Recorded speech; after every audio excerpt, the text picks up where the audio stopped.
Et c'est parti. Aujourd'hui, on va parler des 5 secrets pour construire de la masse musculaire. Mais pas n'importe quelle masse musculaire. L'objectif, c'est qu'on construise de la masse musculaire qu'on va appeler sèche. C'est-à-dire que on essaye de prendre en volume musculaire pour être plus performant ou performante, par exemple, mais également pour aller venir peut-être combler un manque de force, d'accord, dans ce côté force, ou aussi pour avoir un aspect esthétique un petit peu plus important. On va essayer d'aller prendre en masse pour que justement on ait un rendu esthétique plus intéressant. Donc on va être sur 2 types de prise de masse musculaire, une prise de masse musculaire pour la performance et une prise de masse musculaire pour l'esthétisme.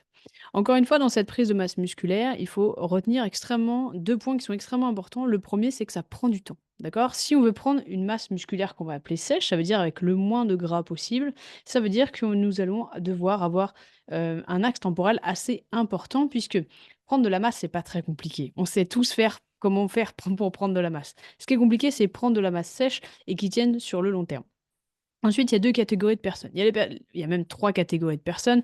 Il y avoir les personnes qui vont avoir du mal à prendre de la masse de manière naturelle, d'accord? C'est des personnes qui ont, généralement un physique extrêmement, fin, d'accord? C'est des gens qui vont être assez, ouais, rachitiques, hein, généralement, c'est leur définition à eux, c'est pas la mienne. Donc c'est des gens qui vont être très, très fins. Eux, ils vont avoir du mal à prendre de la masse de base, d'accord? Donc ça leur demande beaucoup plus, d'efforts pour arriver à manger un max de calories pour avoir suffisamment de masse musculaire. Après, il y a les personnes qu'on va plutôt monsieur et madame tout le monde, c'est la plus grosse majorité de la population, on va pouvoir prendre rapidement et perdre rapidement, d'accord? Et après, on va avoir les personnes qui sont endomorphes, c'est des personnes qui ont tendance à, même quand elles regardent juste une feuille de salade, à prendre, d'accord? C'est des personnes qui ont tendance à prendre facilement. Ça, c'est ce qu'on appelle les morphotypes, d'accord? Donc on va avoir ectomorphes, c'est les personnes qui prennent enfin qui ont du mal à prendre.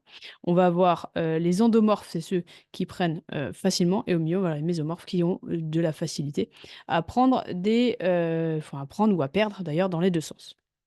Encore une fois, généralement, les ectomorphes aimeraient être endomorphes et les endomorphes aimeraient être ectomorphes, mais dans toutes les catégories, il y a les plus et les moins. Comme dans toute situation, il y a les les positifs et les négatifs. Tout n'est pas, tout vert de l'autre côté du jardin.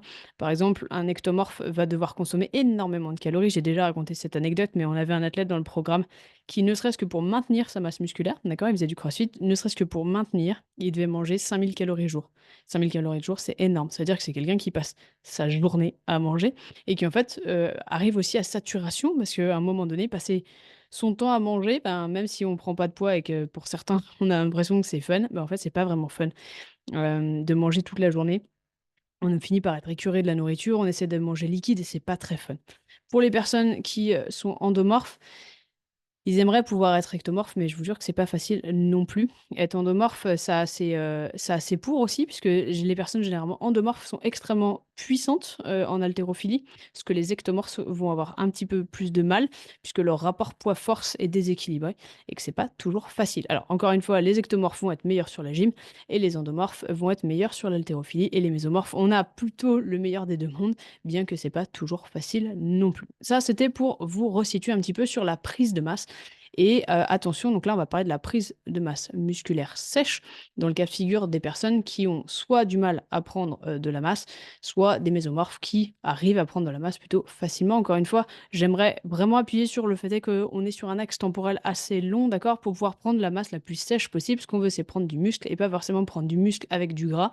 On veut pas faire une prise de masse de bodybuilder et avoir l'air flotteux ou flotteuse, on veut avoir l'air, athlétique, on veut avoir, quand même, des muscles apparents et on n'est pas prêt à sacrifier notre esthétisme pour une prise de masse musculaire. Donc encore une fois, c'est une prise de masse musculaire sèche. Pour celles et ceux petite question pour celles et ceux qui sont dans le chat là, qui a fait le 24.1? Pour celles et ceux qui nous regarderaient en replay, ou qui, nous regarderaient sur le podcast, nous sommes sur la première semaine des Open, 2024 et donc, on vient d'être mangé à la sauce du 24.1 qui est, pour rappel, 21 dumbbell snatch, après 21 burpees over la dumbbell, 21 dumbbell snatch de l'autre main et 21 burpees au-dessus de la dumbbell. Après on passe sur 15 et après on passe sur 9, merveilleux, 90 burpees, que du plaisir. Donc Nathalie me dit qu'elle l'a fait. Oui, je sais. Bien joué Nathalie. et les autres sont plutôt timides ce midi, il y a pas de souci. N'hésitez pas à venir, pour participer. Pour celles et ceux qui nous regarderaient sur, YouTube, sachez qu'il y a un groupe, qui existe, qui s'appelle pour l'instant CrossFit et Nutrition, que vous pouvez trouver sur Facebook. C'est un groupe privé, vous faites la demande et vous êtes accepté, où on va partager beaucoup de guides, beaucoup de choses. Il y a une grosse surprise qui arrive dans pas longtemps. C'est un guide qui vit beaucoup, c'est exactement là où vous allez pouvoir aussi rejoindre les replays, rejoindre, bah, les lives comme cela et avoir un maximum d'informations. C'est là généralement où il y a le plus d'informations et vous avez les informations en premier. Donc si vous regardez ça sur YouTube ou vous écoutez ça sur le podcast, n'hésitez pas, le lien est dans la description.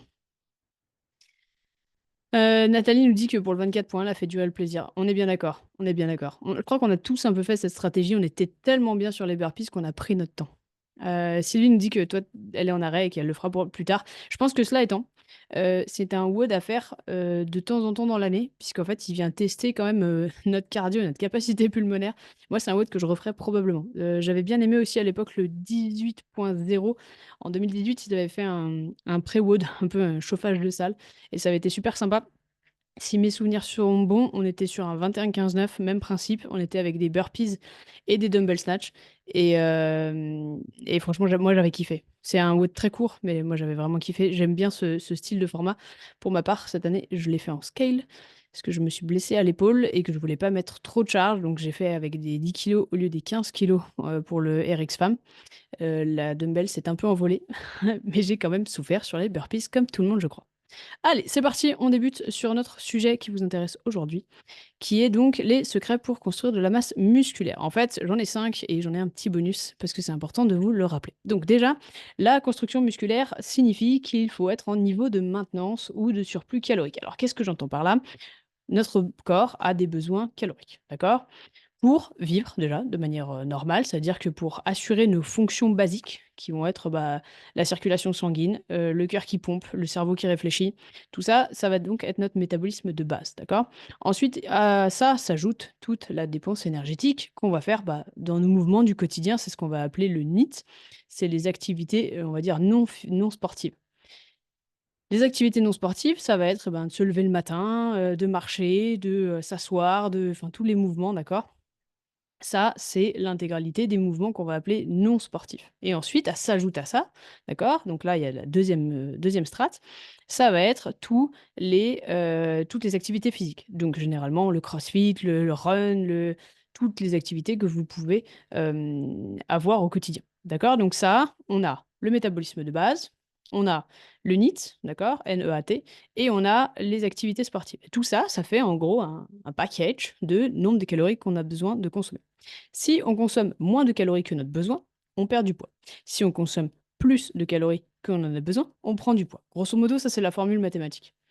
Donc le niveau de maintenance, c'est le niveau dans lequel je perds pas de poids, je ne prends pas de poids. C'est je mange exactement le nombre de calories que je dépense et le nombre de calories dont mon corps a besoin. D'accord? Ça, c'est le niveau de maintenance. Le surplus calorique, c'est le fait est de manger un petit peu plus que ce qu'on va dépenser. Donc en fait, pour prendre de la masse musculaire, pour construire du muscle, en fait, il va falloir être soit en maintenance, soit en surplus calorique. Pourquoi? Bah, parce que tout simplement, ça va permettre au corps d'aller construire quelque chose, d'accord?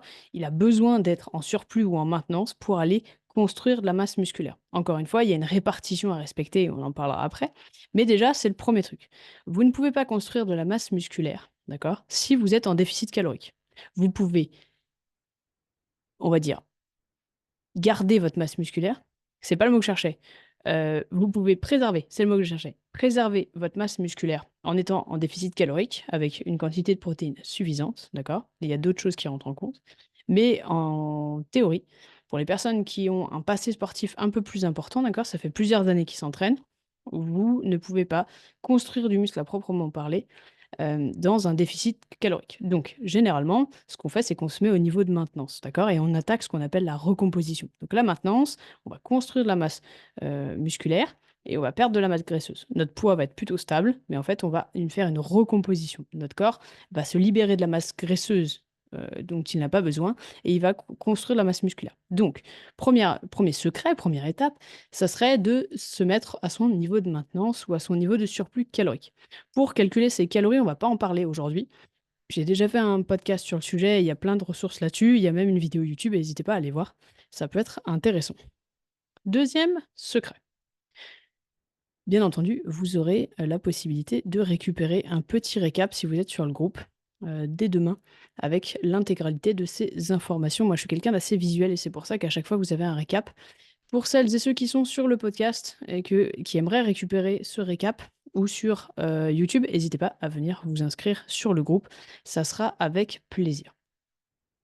Donc, deuxième petite étape, les protéines. Les protéines et les protéines. Je vais vous gonfler avec les protéines, mais c'est vraiment pour moi, à mon sens, le macronutriment le plus sous-estimé, en particulier sur la nutrition sportive. Alors, tout le monde se bat sur les glucides, tout le monde se bat sur les lipides. Les diètes ont tendance à dire low carb, ou alors low fat, ou alors high carb, ou alors high fat. Hein, on est sur le même principe, mais personne ne parle des protéines et c'est dommage. Donc, les protéines sont essentielles pour construire de la masse musculaire sèche. Vos muscles sont construits grâce aux protéines. D'accord. Donc, il vous faut suffisamment de protéines pour pouvoir construire de la masse musculaire sèche. Quand on dit suffisant, généralement, on est sur un ratio entre 1,8 g par poids de corps jusqu'à 2,2 g par poids de corps. D'accord. Si vous débutez, vous n'avez pas l'habitude de manger autant de protéines, je vous conseille de commencer par 1,8. D'accord. Donc, vous prenez votre poids et vous le multipliez par 1,8 g. Ça vous donne la totalité de grammage de protéines dont vous allez avoir besoin sur la journée. Généralement, des athlètes qui ont un petit peu plus l'habitude, qui ont déjà pris un petit peu en main leur nutrition, on part sur 2 grammes par poids de corps. Donc pareil, facile, vous prenez votre poids, si jamais vous faites 60 kilos, vous faites 120, d'accord? Ça fait 60 fois 2 pour ceux qui ont suivi. 60 fois 2, ça fait 120 grammes et ça vous fait 120 grammes de protéines à consommer sur la journée, d'accord? Ça vous fait un besoin journalier, d'accord? Il est indexé avec votre poids. Pour les personnes qui sont en surpoids, d'accord? Ou qui voudraient perdre beaucoup de masse musculaire, là, c'est pas le sujet de l'épisode maintenant, mais je préfère quand même vous le dire. Pour une personne qui serait en surpoids et qui voudrait perdre du gras et se dire bah, je vais privilégier les protéines, dans ces cas-là, on essaie de prendre le poids désiré. Donc, par exemple, je vous donne un exemple, quelqu'un qui ferait 80 kilos et qui voudrait en faire 70, elle va prendre son poids de 70 multiplié par 2. D'accord. On part pas sur 80 kilos parce que ça ferait beaucoup de protéines. On a des personnes qui sont en surpoids, qui font 100 kilos et manger 200 grammes de protéines, c'est énorme pour elles. Surtout que c'est pas dans leur objectif. L'objectif, c'est de descendre en poids. Donc ça, c'était quelque chose que je voulais vous donner. Donc, les protéines, il faut absolument, absolument, absolument, absolument faire un gros, gros focus sur les protéines. Alors, qu'est-ce qu'on entend par les protéines? Pour celles et ceux qui n'y connaîtraient absolument rien en nutrition, eh ben, on va partir sur de la viande, on va partir sur du poisson, on va partir sur des œufs. On peut aussi partir sur des légumineuses pour celles et ceux qui seraient dans une alimentation végétale, mais on a déjà fait un épisode sur le sujet. Euh, voilà, il faut aller se nourrir de ces sources-là. Vous pouvez aussi utiliser des protéines en poudre sans aucun souci. Mais ces protéines en poudre, on essaye que ça reste un complément, d'accord? On ne doit pas reposer son alimentation sur les protéines en poudre. Pourquoi? Parce que ça reste des aliments qui sont transformés. On essaye de privilégier la qualité des aliments à 100% pour que justement on puisse avoir une alimentation équilibrée avec tous les bienfaits des micronutriments. Les micronutriments, c'est tout ce qui est vitamines et minéraux. Donc dans la whey, d'accord, dans les protéines végétales, on va essayer de se complémenter à maxima une fois par jour, d'accord? On peut monter à 2 pour certaines personnes qui auraient par exemple du mal à prendre de la masse musculaire, mais c'est vraiment le grand maximum. Pourquoi? Parce que bah, on veut au maximum se poser sur des sources qui sont plus qualitatives que la whey, d'accord? Comme de la viande, de chez le boucher, comme du poisson et tout ça, d'accord? Donc ça c'est extrêmement important. Donc je récapitule, vous vous souvenez, pour construire la masse musculaire sèche, il faut prendre son poids actuel ou le poids qu'on aimerait atteindre et le multiplier par 2 grammes, voire entre 1,8 et 2,2 grammes par poids de corps. Moi, par acquis de conscience, on part sur 2 directement. Mais si les personnes ont du mal à atteindre ce quota, on part sur 1,8 fois le poids. Donc ça, c'était le tips numéro 2. Le tips numéro 3, il va pas vraiment vous surprendre, il faut un entraînement de résistance avec de la résistance progressive. Pourquoi? Parce que pour construire de la masse musculaire, qu'est-ce que c'est la construction de masse musculaire? En fait, c'est la réaction de notre corps à un stimuli extérieur. Nos muscles viennent être sollicités, d'accord? On les sort de leur zone de confort et donc ils grossissent. Je vous la fais vulgariser, mais c'est exactement ça. Donc, qu'est-ce qu'il faut faire? Eh ben, il va falloir venir stimuler les muscles. Donc, pour venir stimuler ces muscles, il va falloir faire de l'entraînement de résistance. Qu'est-ce que c'est l'entraînement de résistance? Eh ben, ça va être porter des charges, d'accord? En CrossFit, c'est exactement ce qu'on fait, d'accord? On va venir se tractionner, c'est nous la propre charge.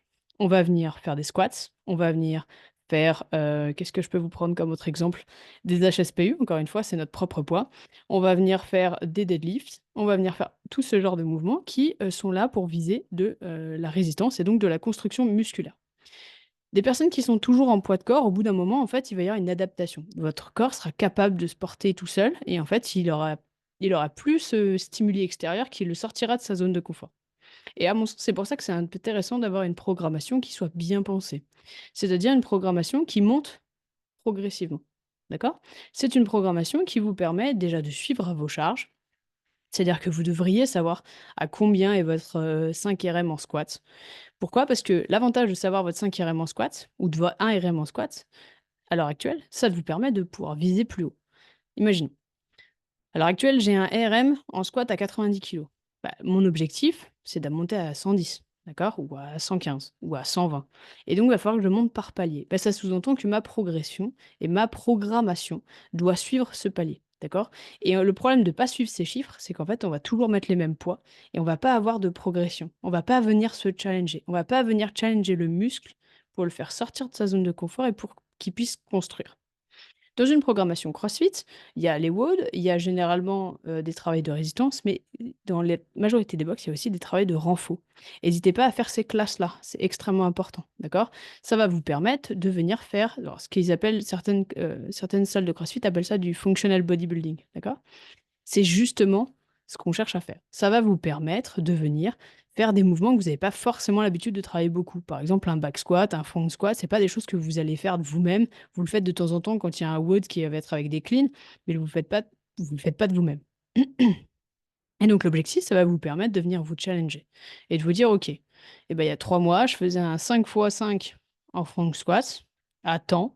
Maintenant, quelques mois après, j'arrive à faire un 5 x 5 à beaucoup plus». D'accord? Ça vous permet de suivre et c'est pour ça que c'est aussi intéressant d'avoir une application de tracking comme Strivey, par exemple, qui vous permettent de rentrer. Alors il y a Strivey, il y a Beyond the Whiteboard, il y en a plein, plein, plein ou même un papier, un crayon, ça marche aussi très bien ou alors une application dans votre téléphone, Google Keep, n'importe quoi qui vous permettent de suivre vos temps, suivre vos charges, parce que ça vous permet d'être sûr que vous allez vous challenger. Si vous voulez construire de la masse musculaire, vous n'avez pas le choix, vous êtes obligé de venir vous challenger.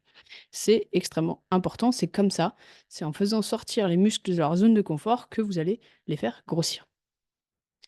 Quatrième petit tips, la récupération. Alors là, en tant que crossfitter, je crois qu'on est les champions du bas du classement des gens qui récupèrent. Soyons honnêtes, on aime se mettre cartouche, on aime être capot ouvert, on n'aime pas prendre des jours de repos, ça nous saoule et pourtant c'est dommage puisqu'en fait ça va venir favoriser beaucoup de blessures. Ça va être contre-productif parce qu'en fait on part sur une certaine mentalité où on se dit: «OK, si je fais plus, je vais aller plus loin plus vite». Et ben en fait pas tout à fait et en particulier sur la construction musculaire. Pourquoi? Parce que si vous portez des charges lourdes qui sont challengeantes, et ben vous avez besoin d'avoir de la récupération pour que la masse musculaire puisse se construire. Dans la récupération, c'est assez large. On va parler sommeil, on va parler récupération active, d'accord? Et on va parler repos complet, d'accord? Donc ça veut dire que dans une programmation bien pensée, il faudrait un jour off, le temps que le corps puisse récupérer. Et un jour de récupération active, donc de la zone 2, par exemple, aller faire du vélo tranquillement, aller marcher tranquillement pour avoir le corps en mouvement, d'accord? Mais pouvoir favoriser la récupération. Il y a beaucoup de gens encore que je vois et qui m'en parlent, qui ne font aucun jour off. Sachez que c'est contre-productif, en particulier si vous cherchez à construire de la masse musculaire. Parce que le muscle, ça prend du temps et ça prend, en fait, le muscle vient se construire lors des phases de récupération. S'il n'y a pas de phase de récupération, il n'y a pas de construction. Clair, net et précis. Donc attention là-dessus, à celles et ceux qui auraient tendance à surentraîner, à à sur-solliciter un muscle et en plus de ça, vous allez solliciter le muscle, mais vous n'allez pas solliciter que le muscle. Sur un squat, par exemple, on va venir aussi solliciter les articulations. Plus vous allez sursolliciter ces articulations, plus vous allez créer des inflammations, d'accord? L'inflammation est une réponse normale du corps à un stimuli extérieur. Si vous avez trop d'inflammation à un même endroit, le problème, c'est qu'on va partir sur des tendinites chroniques. Alors, les tendinites, on va pas rentrer sur le sujet, mais je ne suis pas une experte sur le sujet non plus, bien que j'en ai quelques-unes, ou j'en ai eu quelques-unes. Ça peut venir de plusieurs facteurs, bien entendu. Ça peut venir d'un manque de mobilité. C'est mon cas avec mon épaule, d'accord? C'est un gros manque de mobilité. Je le bosse jamais ou j'essaye, mais Ça prend beaucoup de temps. Donc en fait, j'en suis pas encore là. Alors après, la marge de progression est importante, ça c'est chouette. Ça peut venir d'une alimentation qui est déséquilibrée, d'accord? Donc pas assez, de bons lipides, par exemple, pas assez de matières grasses, pas assez bref, un déséquilibre, d'accord? Trop de sucre aussi, ça peut fonctionner, trop d'alcool, ça peut fonctionner là-dessus. Et ça peut venir aussi, eh ben, d'une sursollicitation d'une partie du corps. Donc ça, attention là-dessus, à bien prendre en compte la récupération, que ça soit du repos-repos ou de la récupération active si, vous en avez aussi besoin. Je pense que les 2 doivent être mis en pratique pour arriver à avoir une récupération optimale et puis avec un sommeil aux petits oignons, ça serait chouette. Par exemple, on dirait 8 heures et demie de sommeil par nuit, ça serait chouette pour des athlètes de CrossFit. Je sais que certains sont bien en dessous de là et c'est compliqué pour le corps d'arriver à récupérer. 5e petit, secret que je voudrais vous donner, c'est l'hydratation et les électrolytes. Alors, l'hydratation, vous le savez, je vous barbe avec ça depuis des semaines maintenant, même des mois. Le corps est composé d'eau, d'accord? Nos tendons sont composés d'eau, notre cerveau est composé d'eau, bref, notre corps a besoin d'eau pour performer, d'accord? Il faut savoir que les études prouvent qu'avec même une légère déshydratation, c'est-à-dire 2 de déshydratation, c'est très, très léger, d'accord? Et ben, ça vient impacter nos performances. Donc si on veut construire de la masse musculaire, il faut nous assurer que, ben, on va pouvoir performer, on va pouvoir venir porter des charges lourdes sans se blesser. Outre le mouvement, il va falloir faire attention à sa nutrition et donc à son eau. Donc ça, c'est extrêmement important pour celles et ceux qui cherchent à construire de la masse musculaire. Si vous avez une hydratation qui est entre 1 litre et 2 litres par jour, sachez que vous ne buvez pas assez. D'accord? C'est important que vous ayez une hydratation pour les femmes vers 2,5 litres d'eau et pour les hommes vers 3 litres, 3 litres 5 d'eau. D'accord? Après, ça va varier en fonction des différents besoins individuels des personnes qui vont, par exemple, suer plus, une activité plus intense. Bref, ça va être adaptable à chaque personne. Mais grosso modo, ça vous donne un cadre. Et si vous êtes à 1 litre d'eau, sachez que vous ne buvez pas assez. D'accord? Donc ça va impacter vos performances, ça risque de vous provoquer des blessures et donc vous n'allez pas pouvoir construire de la masse musculaire. Ça, c'est important. Ensuite, les électrolytes Kesako. Les électrolytes, c'est en fait les ions. Calcium, magnésium, potassium et sodium. C'est les 4 ions. À l'intérieur de notre corps, il y a ce qu'on va appeler un équilibre hydrique. D'accord? Cet équilibre est en fait la quantité de chaque ion, d'accord, des 4 que je viens de donner, qui s'équilibrent les uns entre les autres et qui nous fait l'équilibre hydrique. Le problème, c'est qu'en fait, ça fait quelques années maintenant, on s'aperçoit que, bah, nous, en tant que crossfitters, on sue quand même pas mal. On a des entraînements assez intenses. À côté, généralement, on fait de la course, du triathlon, on est un peu des foufous. On fait du marathon et en fait, on perd beaucoup d'eau. Mais pendant qu'on perd de l'eau pendant la transpiration, on perd aussi des électrolytes, c'est-à-dire les ions, d'accord? On va perdre du sodium, on va perdre du magnésium, bref, on va perdre tout ça. Le problème, c'est qu'on se complémente jamais là-dessus. Autant ça nous choque pas que les ultramarathoniens ou les marathoniens se complémentent en électrolytes, mais nous, ça nous viendrait pas à l'idée. Malheureusement, en fait, on recharge très peu et en fait, il y a beaucoup de personnes qui, en faisant attention à leur nutrition, oublient aussi qu'il faut saler de temps en temps leur plat. D'accord? Pas beaucoup, d'accord? Mais un petit peu. Donc j'ai beaucoup de personnes qui viennent me dire: «Mais moi je sale jamais». Genre je ne sale jamais. Et ben le problème, c'est que alors je vous dis pas qu'il faut saler vos plats, hein. Je vous dis qu'il faut utiliser les électrolytes. Attention de bien remettre les choses dans le contexte. Mais à force de faire ça, c'est veut dire qu'on a une, balance hydrique déséquilibrée, d'accord? Et donc on ne peut pas performer au mieux de notre forme. On va être fatigué. Alors les signes, c'est très simple. Fatigue assez intense, d'accord? Maux de tête réguliers et crampes, d'accord? Ça, c'est généralement les 3 signes d'une déshydratation ou d'un déséquilibre hydrique. Donc ce qu'il faut faire là-dessus, eh ben, il faut aller recharger en électrolytes. Alors, soyons honnêtes, les électrolytes, c'est pas très bon pour la simple et bonne raison que c'est assez salé, d'accord? Ça a un goût salé. Moi, ce que je vous conseille de faire, c'est d'en acheter en magasin. Vous pouvez les trouver chez Decathlon. De mon côté, j'aime bien les Oversteam, la marque Oversteams, qui est disponible dans certains magasins Decathlon ou sur internet. Donc là, pour le coup, moi, j'ai pris, fruits rouges. Bah, je suis pas sûre que j'ai pris la le bon goût non plus. Ils existent en fruits rouges ou en citron, mais c'est quelque chose que vous pouvez utiliser. Alors, je vous déconseille de l'utiliser intra-training, d'accord? Franchement, c'est vraiment pas bon. Je vous, conseille de le faire plutôt après vos sessions, d'accord? En particulier des sessions où vous avez beaucoup sué. Des sessions où quand il va commencer à faire chaud, d'accord?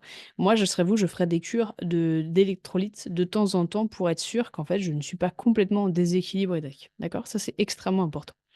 Pas besoin de faire des cures tous les jours, pas besoin d'en faire sur plusieurs mois, mais de temps en temps, venir se prendre un sachet d'Oversteam.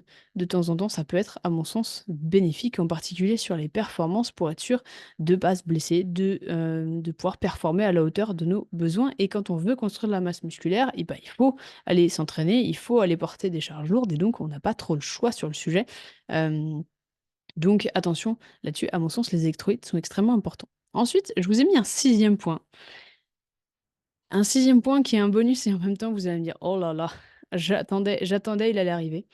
Oui, c'est la constance et la patience. Je vous ai parlé dès le début du live que construire la masse musculaire, ça prenait du temps. Mais ça prend du temps et de la constance. On aimerait essayer d'éviter au maximum les phases de je m'entraîne pas pendant plusieurs mois, je me rentraîne. Je me rentraîne pas plusieurs mois, je me réentraîne. Je me rentraîne pas plusieurs mois et je me rentraîne. Pourquoi? Parce que ça crée des vallées comme ça là. Et un, psychologiquement, c'est difficile. Et deux, en plus de ça, sur la construction musculaire, bah, c'est pareil, c'est difficile. Le problème de ce genre de vallée, c'est que généralement, quand vous reprenez le sport ou quand vous êtes sur cette rephase, vous y allez à fond les ballons, en mode dans le dur. D'accord?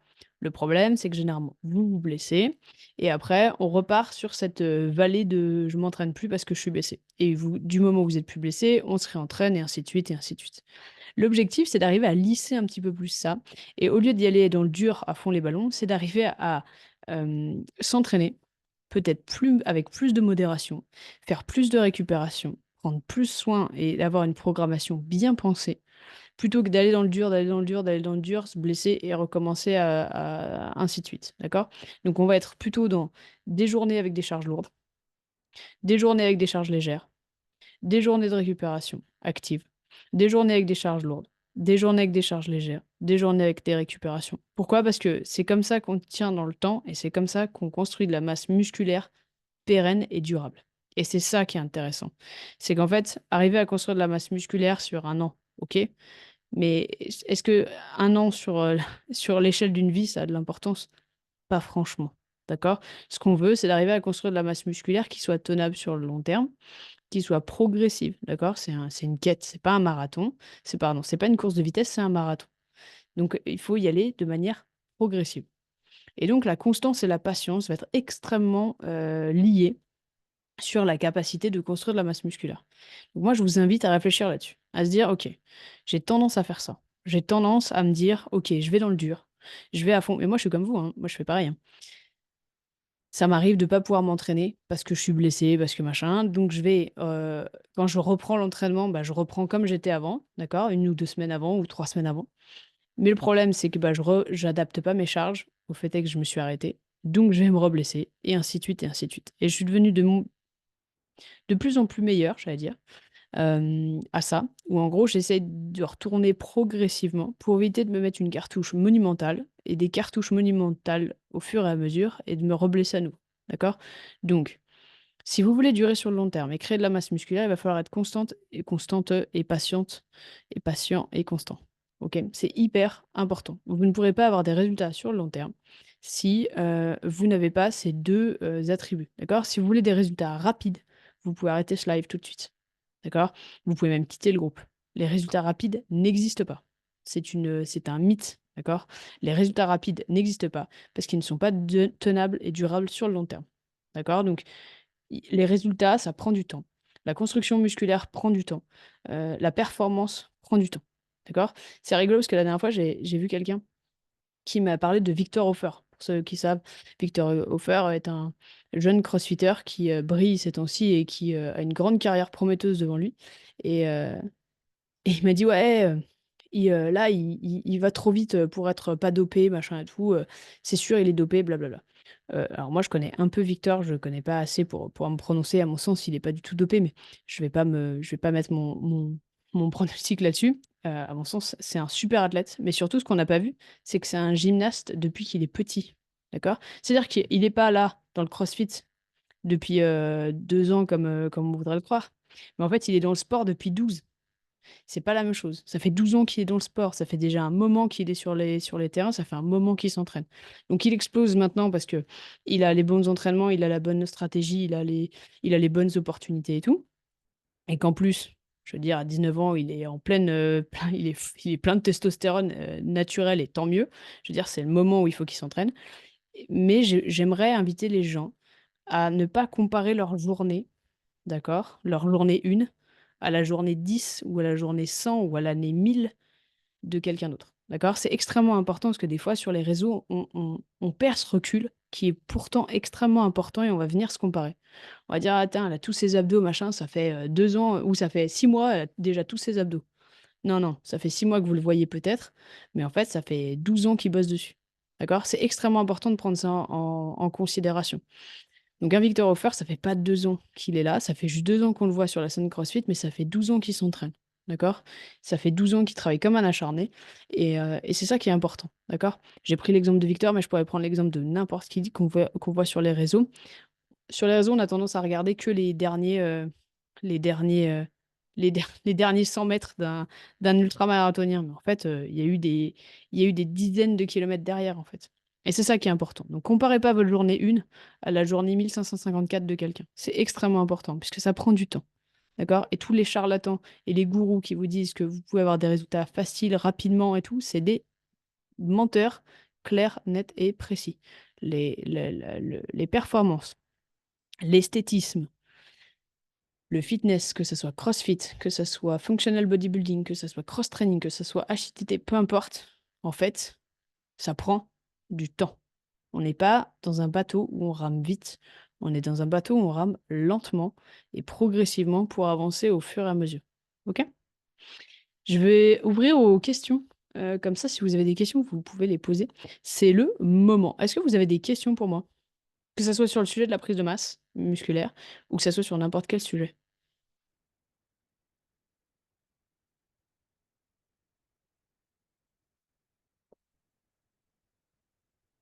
C'est le moment où je bois, hein. Hésitez pas, hein. L'avantage de ces lives et de ces zooms et tout ça, c'est que vous pouvez venir poser vos questions en direct et il y a pas de questions stupides. Donc si vous avez des questions ou vous avez des difficultés ou même des victoires que vous voulez nous faire partager, hésitez pas, hein.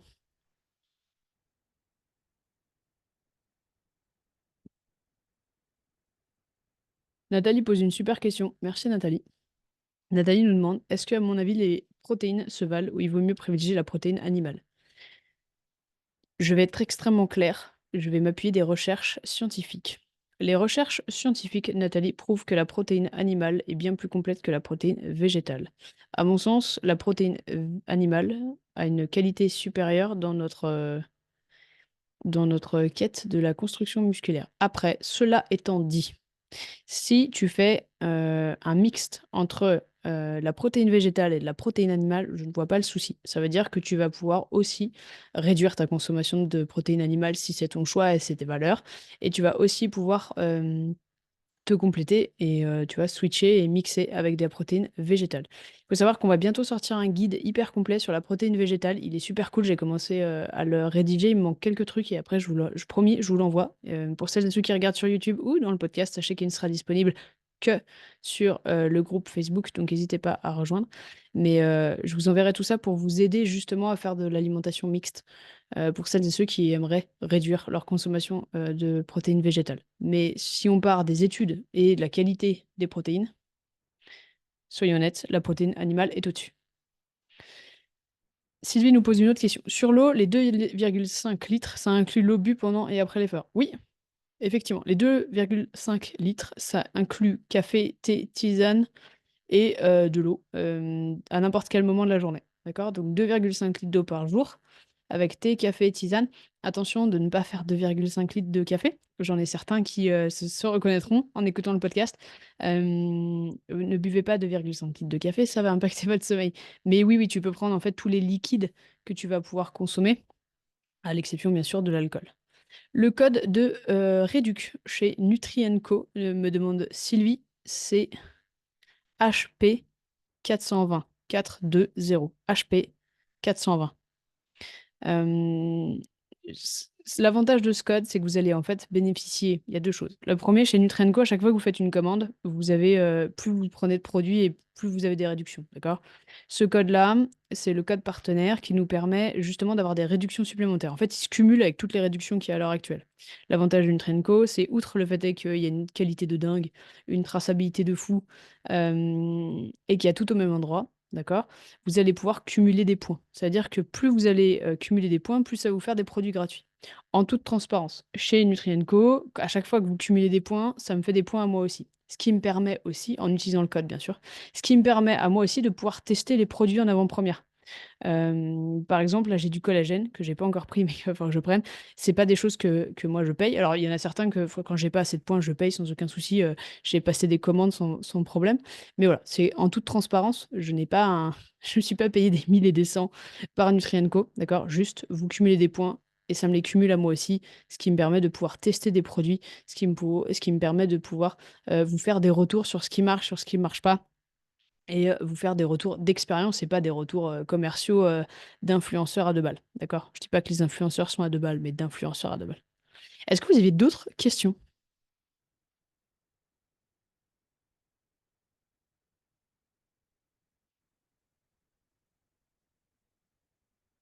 N'hésitez pas, hein. J'aime bien parce que les gens, ils sont un peu frileux. Ça me fait toujours sourire. En même temps, cela étant, le nombre de lives que j'ai fait et j'ai jamais posé de questions, plutôt dans le chat, mais j'ai jamais pris la parole. Nathalie est à fond avec les protéines, ça me plaît bien. J'aime bien tes questions, Nathalie, je te remercie d'être là aujourd'hui et je te remercie de toujours poser des questions et d'être hyper intéressée et intéressante.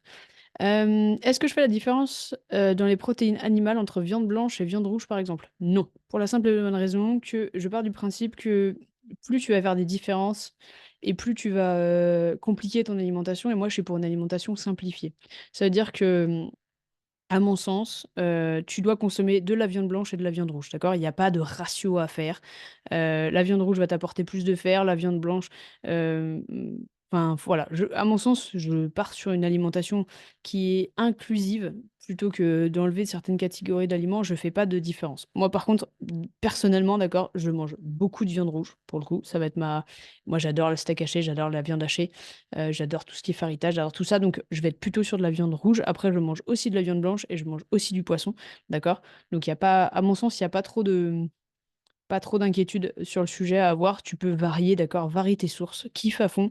L'objectif, c'est d'avoir une variété la plus importante pour 2 raisons. Bah, la première, c'est que tu vas pas te lasser, d'accord? Ça veut dire que plus tu vas consommer, une des sources de protéines différentes et plus ton alimentation, elle va être variée et que tu seras pas lassé et que de fait, ben, heu, tu pourras aussi faire des sorties, des trucs comme ça. Enfin, tu vois, c'est aussi sur le long terme qu'on envisage les choses. Donc, à mon sens, tu peux t'amuser entre viande blanche et viande rouge. Je ne fais aucune différence entre les 2. Noam nous demande, tu parles du long terme. À partir de combien de temps tu dirais qu'on peut avoir des résultats? Alors après, Noah, ça dépend d'où tu pars. Alors, je sais qui tu es pour le coup, donc je vais pas forcément te faire une réponse personnalisée à 100%, mais ça va dépendre d'où tu pars. Ça va dépendre de ton passé. Pourquoi? Parce que quelqu'un qui aura eu, par exemple, des troubles alimentaires va avoir un corps qui va avoir tendance à ne pas lui faire confiance. Ça veut dire que ça va impacter la durée pour les résultats. D'accord? Ça va vraiment dépendre de tout à chacun sur combien de temps pour avoir des résultats. À mon sens, en dessous de 4 mois, c'est du bullshit. OK? Sans par exemple, les programmes en dessous de 4 mois, qui vous promettent monts et merveilles. Pour moi, 4 mois, c'est une base, d'accord? Mais en fonction d'où vous partez, de vos objectifs plus ou moins posés, d'accord? Tu vas avoir des gens qui veulent juste perdre de la masse graisseuse. Tu vas avoir des gens qui veulent être secs à fond les ballons et ça prend beaucoup plus de temps. Ça va vraiment dépendre et en fonction de ton passé aussi, ça va dépendre. Donc attention, moi, si j'étais toi, je serais prudent, sur le marketing tapageur, d'accord? Et sur les résultats, je préfère que tu prennes ton temps pour avoir des résultats et que ce soit des résultats qui durent plutôt que tu ailles sur des résultats avec des pratiques drastiques, des résultats rapides, mais en fait qui tiendront pas dans le temps. Sylvie parle des BCAA. Alors, les BCA, qu'est-ce que c'est? Les BCA, c'est ce qu'on appelle les acides aminés. En fait, dans le poisson, il y a, enfin dans le poisson, dans la protéine, pardon, il y a des acides aminés qui sont essentiels au corps. Je vais pas vous les citer parce que ça n'a aucun intérêt.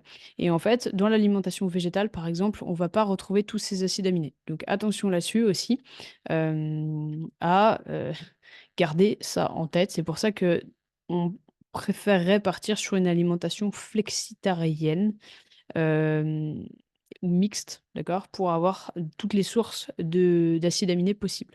Les BCAA, à mon sens, jouent un rôle si tu veux te complémenter en BCAA, ça jouerait un rôle si tu n'arrives pas à avoir assez de protéines et que c'est compliqué pour toi ou si tu, es sur une alimentation végétale.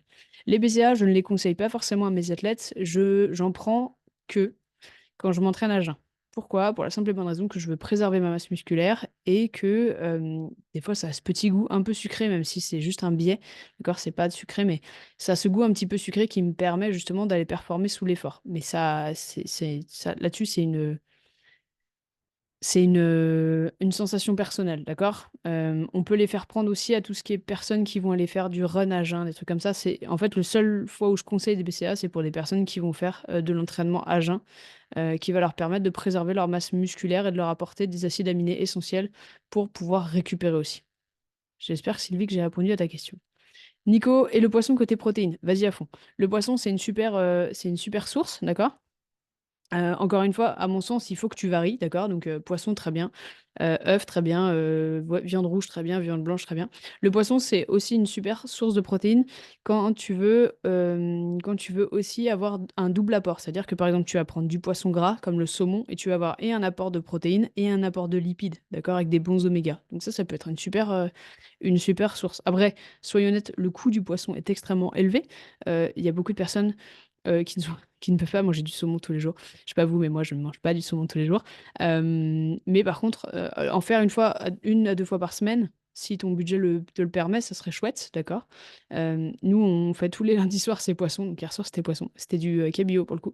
Mais j'aime bien varier et le poisson me paraît chouette. Après, en termes en teneur en protéines, il est un peu moins élevé que la viande, d'accord? Mais ça reste une source tout à fait acceptable, en particulier si ça reste du poisson de qualité, bien entendu. Yannick, est-ce qu'il y a une question? Je vois pas de point d'interrogation. Heu, je vais vous le lire comme ça on saura. Lorsque l'on mélange sur un repas légumineuses et céréales, par exemple pour protéines, vu l'aspect riche en fibres, est-ce que l'on peut diminuer les légumes, voire les supprimer, toujours sur un repas de temps en temps? Alors, Yannick, là où ta question elle est intéressante, c'est que donc, on a fait un live avec Anne-Laure qui, elle, est flexitarienne et même, plutôt dans l'alimentation végétale. Elle est hyper calée sur le sujet et elle le fait, elle, dans son alimentation. Moi, je suis pas végétarienne, d'accord? Je suis même pas flexitarienne et donc en gros, j'avais un peu de mal à vous parler de cette alimentation. Bien que j'ai la théorie, j'ai pas forcément la pratique. Ce qui était important avec, Anne-Laure, c'était, bah, justement qu'elle nous amène ce côté pratique, qui me manque. Donc c'est pour ça qu'on a fait le live la dernière fois et elle me disait qu'effectivement, c'est bien de mélanger légumineuses et céréales sur un repas pour l'apport en protéines, pourquoi pas, d'accord? Mais pour les personnes qui ont des problèmes digestifs, pour des personnes qui sont ballonnées, pour des personnes qui ont des réactions inflammatoires dues avec des légumes ou avec, généralement, il y a certaines personnes qui ont des grosses réactions inflammatoires au vu de la teneur en fibres de tout ça. Oui, tu peux supprimer des légumes. Encore une fois, enc il faut prendre ça avec des pincettes. Ça veut dire que tu peux pas supprimer les légumes sur tous tes repas. Mais oui, sur un repas de temps en temps, bien entendu. Je déconseillerais, par contre, sur les personnes qui ont des problèmes de transit, de manger trop de légumes ou trop de fibres. D'accord? Pourquoi? Parce qu'en fait, ça va, faire travailler les intestins bien plus et en fait, on va avoir une inflammation à ce niveau-là. Ils vont se sentir ballonnés, ils vont pas se sentir bien. Donc attention sur les légumes. Les légumes sont importants dans une alimentation équilibrée, mais sur des personnes qui n'ont pas de soucis de transit et quand tu rajoutes des fibres sur quelqu'un qui en a pas forcément, qui a pas de soucis de transit, mais d'un coup tu rajoutes des fibres et ben, tu peux avoir des soucis soit de constipation soit à l'inverse de diarrhée, d'accord? Des ballonnements, des douleurs, des crampes et tout, donc attention là-dessus. Donc oui, tu peux de temps en temps diminuer les légumes pour réduire l'aspect en fibres quand tu fais des légumineuses et des céréales, mais encore une fois, que ça soit pas une commune mesure non plus. C'est pour ça qu'avec, Anne-Laure, on était assez d'accord sur le sujet de partir sur de l'alimentation flexible et donc dans le flexitarien pour justement arriver à contrebalancer un peu tout ça et avoir, un corps et un transit qui fonctionnent aux petits oignons. Est-ce que Yannick, j'ai répondu à ta question pour le coup? Super, trop bien. C'était cool, il y avait plein de questions, c'était trop chouette. Hésitez jamais, hein. Moi, je sais que je suis hyper timide quand je fais des lives. Je suis là, parce que là, on a l'impression que c'est moi qui l'anime et tout, mais ça m'arrive de regarder des lives, en particulier avec des Américains. Je suis hyper connectée avec les États-Unis et en gros, la personne va poser une question comme ça et on entend limite les criquets. Genre: «Si vous avez des questions, n'hésitez pas» et on entend des criquets et là, je me revois dans nos lives et je me dis: mais c'est c'est c'est ça, d'accord? Donc hésitez jamais, d'accord? Si vous voulez prendre la parole, c'est possible aussi. Je sais que c'est pas toujours facile, mais hésitez pas à poser vos questions. Il y a aucune question stupide, sincèrement, d'accord? Je préfère qu'on pose des questions et vous aurez toujours des réponses et en plus dans la bienveillance parce que je trouve que déjà d'avoir le courage de poser une question, c'est la classe. Donc sincèrement, merci à vous. S'il y a pas de questions, je vais arrêter ce live. Je vous souhaite, déjà une belle journée. Je vous remercie sincèrement de participer, à ces lives, à ces zooms, pour, le temps que vous m'accordez, pour aussi, votre participation et vos questions. C'est toujours hyper intéressant d'échanger avec vous. Donc surtout n'hésitez jamais si vous avez besoin de quoi que ce soit, je suis toujours à un message. Vous pouvez m'envoyer tous vos messages, soit sur Facebook, soit sur Instagram. Et si j'y réponds pas, c'est que vous êtes tombé dans les spams et que j'arrive, je check mes spams de temps en temps. Je vous souhaite une belle journée, un bon courage pour le 24.2 et je vous fais plein, plein de bisous. À plus. Ciao.